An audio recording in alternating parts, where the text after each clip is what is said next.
is true that there are people who have become great referents of values.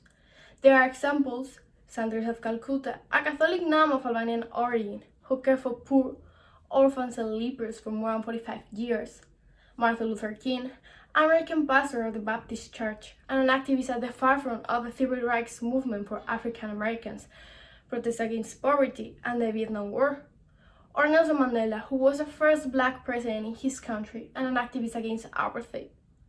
But that's not the point. I wish each of us could reach those levels of initiative and success.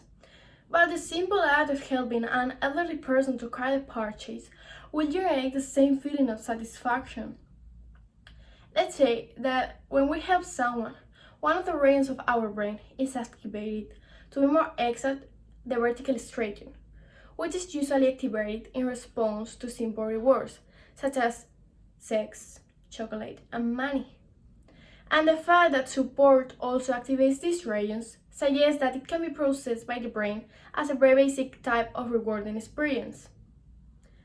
Great people, like those named before, live themes, different situations that somehow change their lifestyles, choosing to dedicate themselves body and soul to the common good for others. People tend to focus on the superficial things in life. Sometimes we get upset over trivial matters and we are not able to look beyond what we see. But sometimes, and only sometimes, we are lucky that something makes a brain turn on and we start seeing life differently. I'm going to tell a story that took place 13 years ago when I was 5 years old. I remember that the teacher showed us a presentation in which his son, who worked in one NGO, had collected photos of African children. I went to my house crying. I couldn't believe how poor they were. And I asked my parents if we could give shelter to one of them.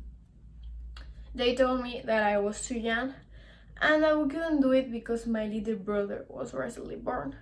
So from that day on, I realized that I want to help those people. I still have those images imprinted in my brain. So I decided helping others in any way I could, giving food, clothes, and toys to charity. I even saved money to give to some organizations. With all this, what I mean is that I love life. I like to enjoy it in its purest form, especially with my friends and family. And the truth is that gratifying feeling of knowing that you help other people is incredible. Each one can contribute to something good to the world to promote its development. Every little thing counts. It's incredible how a little thing, in my case some photos, can give direction to your life. Thanks.